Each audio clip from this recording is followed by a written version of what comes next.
আসসালামু আলাইকুম। আশা করি আপনারা সবাই ভালো আছেন। জীবনে চলার পথে আমাদের মনে অনেক স্বপ্ন জন্ম নেয়। এর মধ্যে সবচেয়ে মধুর একটি স্বপ্ন হলো ভালোবাসার মানুষকে জীবনসঙ্গী হিসেবে পাওয়া। একটি পবিত্র বন্ধনে আবদ্ধ হয়ে সারা জীবন একই পথে হাঁটার স্বপ্ন। কিন্তু সেই স্বপ্ন পূরণের পথে যখন নানা বাধা আসে, তখন আমরা অনেকেই দিশেহারা হয়ে পড়ি।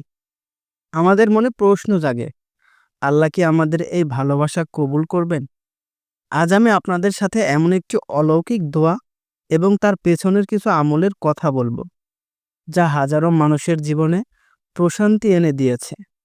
এই দোয়াটি আপনার হৃদয়কে আল্লাহর সাথে এমন এক ভালোবাসার বন্ধনে যুক্ত করবে যে আপনার সকল দুশ্চিন্তা দূর হয়ে যাবে।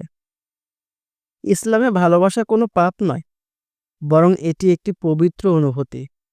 আল্লাহ তাআলা কোরআনে বলেছেন, তার নিদর্শনাবলীর মধ্যে অন্যতম হলো তিনি তোমাদের জন্য তোমাদের মধ্য থেকে তোমাদের স্ত্রীদের সৃষ্টি করেছেন, যাতে তোমরা তাদের কাছে প্রশান্তি লাভ করতে পারো।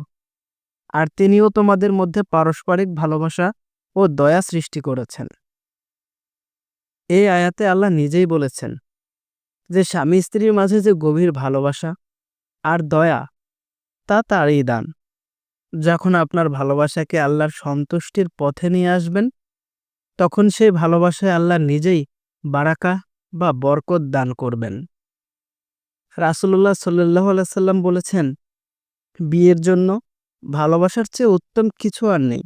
অর্থাৎ ভালোবাসা যখন বিয়ের মতো একটি পবিত্র বন্ধনে পূর্ণতা পায়, তখন তা জীবনের সবচেয়ে সুন্দর সম্পর্ক হয়ে ওঠে, যা আল্লাহর নবী মুসা আলাইহি ওয়াসাল্লাম চরম অসহায় অবস্থায় পড়েছিলেন।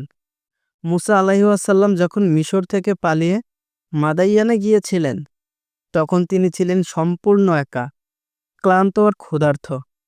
তিনি একটি কূপের পাশে কিছু নারীকে দেখতে পেলেন, যারা তাদের পশুগুলোকে পানি পান করাচ্ছিল। তিনি তাদের সাহায্য করলেন।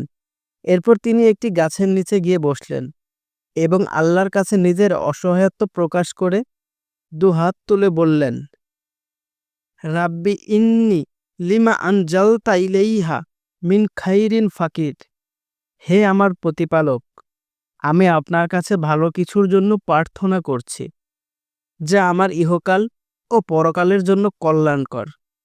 এই দোয়াটি পড়ার কিছুক্ষণ পরেই আল্লাহ তাআলা তার জন্য শুধু আশ্রয়ের ব্যবস্থাই করেননি, বরং একজন উত্তম জীবনসঙ্গী হিসেবে সেই নারীর একজনের সাথে তার বিয়ের ব্যবস্থাও করে দিয়েছিলেন। সুবহানাল্লাহ।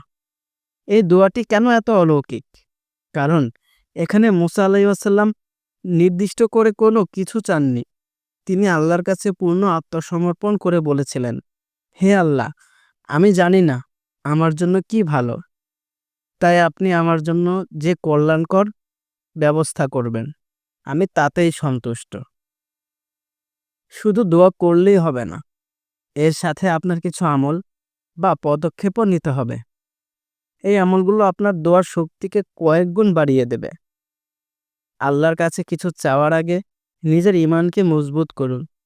নিয়মিত নামাজ পড়ুন, ইস্তিগফার করুন এবং ভালো কাজ করার চেষ্টা করুন।